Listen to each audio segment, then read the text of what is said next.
Hallo liebe Heimwerker und Selbermacher, hier haben wir einen Bauknecht Wäschetrockner und der hat so ein bisschen Probleme. Das Problem ist, also man kann den noch anschalten und wenn man den startet, dann hört man, wie der Motor geht, alles gut und er wird auch warm, aber die Trommel dreht sich nicht mehr. Ich habe da so eine Idee, was es sein könnte. Und schauen wir mal, werden wir ihn mal öffnen und nachgucken.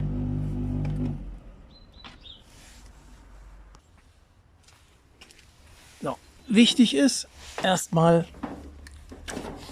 Stecker ziehen, dass er vom Netz getrennt ist, damit man keinen verflitscht kriegt. Und dann hier hinten sind 3 Schrauben vom Deckel.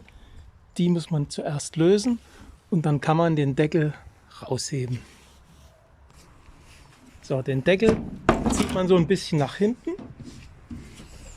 Da sind hier vorne die Nasen, die fassen hier in diese Löcher rein.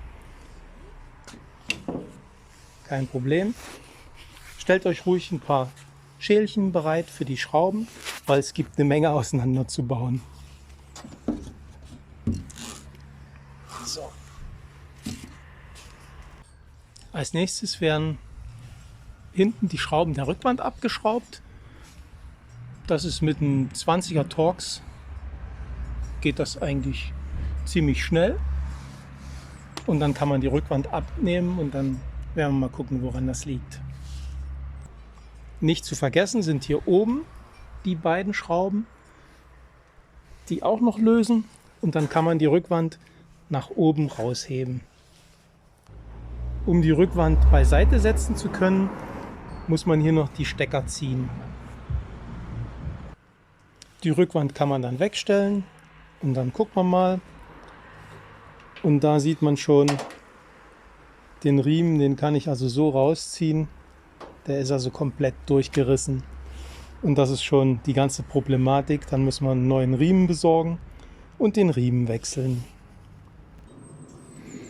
So, um den Riemen zu tauschen, muss man die rechte Seitenwand auch abbauen, um da an die Spannrollen zu kommen. Ja, dafür bauen wir hier unten die Klappe ab. Da können wir hier erstmal den Kasten öffnen und den Kondensatbehälter rausziehen. Und dann sind hier, Moment, ich öffne mal die Klappe.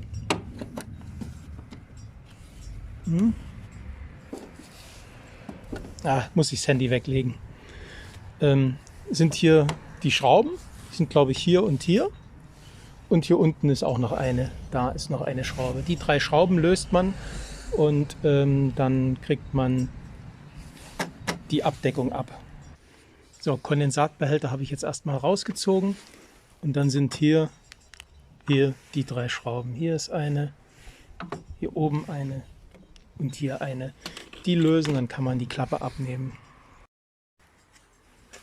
Jetzt kommt man an die 3 Schrauben ran, die dafür da sind, die Rückwand auch abzunehmen. Hier oben befinden sich auch noch 2 Schrauben dahinter. Um die zu lösen, müssen wir die Bedienblende abbauen. Dafür ziehen wir das hier erstmal raus. Und dann sind hier oben Schrauben. Da können wir das wegnehmen. Und dann kann man dann die 2 Schrauben, die sich hier dahinter befinden, auch noch lösen.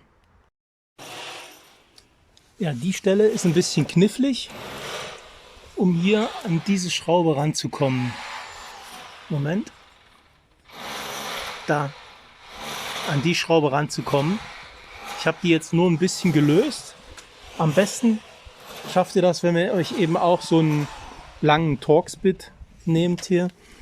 Da muss man die Blende nicht komplett abbauen. So, als nächstes löst man hier hinten die Schrauben.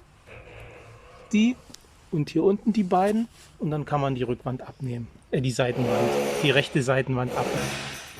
So, die rechte Seitenwand ist jetzt abgebaut und jetzt muss man nur hier unten die Lüfterabdeckung und das Lüfterrad ausbauen. So, um die Lüfterabdeckung abbauen zu können, löst man hier die 3 Schrauben. Eine ist hier, eine ist hier, eine ist da. Und dann, oh, Entschuldigung, eine hier, eine da. Und dann kann man, wenn man die beiden 2 Näschen hier reindrückt, also hier sind solche Spannnasen, die muss man reindrücken und dann kann man die Lüfterabdeckung rausnehmen.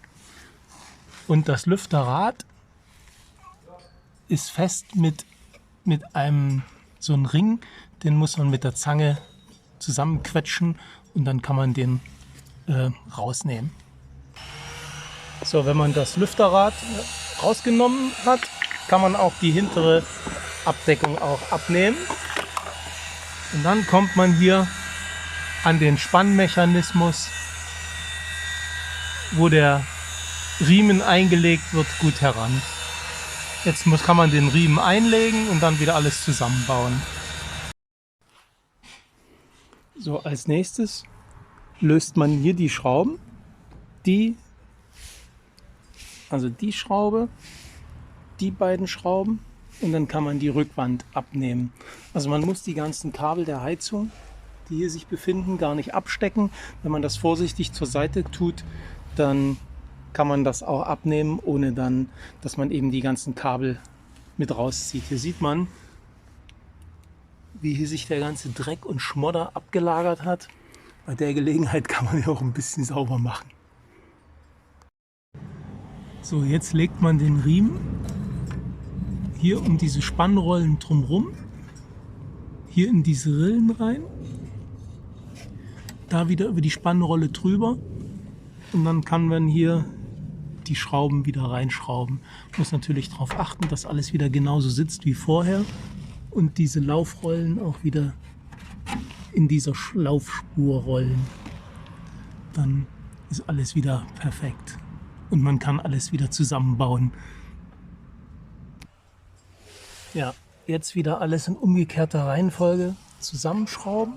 Also wieder die Lüfterblende hier drauf, dann das Lüfterrad reinschieben, dann die Lüfterblende wieder montieren, Rückwand, Seitenwand und so weiter. Wieder genauso, wie wir es auseinandergebaut haben, wieder zusammenbauen. So, jetzt habe ich die rechte Seitenwand wieder dran geschraubt und auch hier unten die Schrauben wieder dran und hier oben die Schrauben wieder dran, vor allen Dingen die da hinten. Da unten die wieder reingeschraubt, die wieder reingeschraubt. Die Schläuche wieder dran gesteckt. Und jetzt fehlt nur noch die Rückwand und der Deckel. Und dann werde ich die jetzt erstmal ein bisschen sauber machen, alles. Vor allen Dingen hier unten, wo die Flusen reinkommen. Da kann man also richtige Batzen rausholen. Und dann wird das hier vorne wieder zusammengeschraubt und dann können wir sie ausprobieren.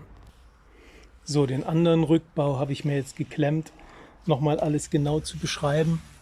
Halt wieder die Schrauben wieder rein von der Rückwand und dann die vom Deckel, den Deckel so nach hinten reinschieben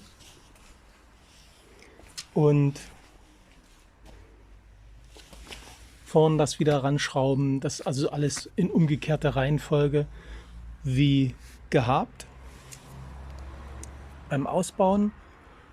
Und jetzt kann ich mal ausprobieren, ob das alles wieder läuft.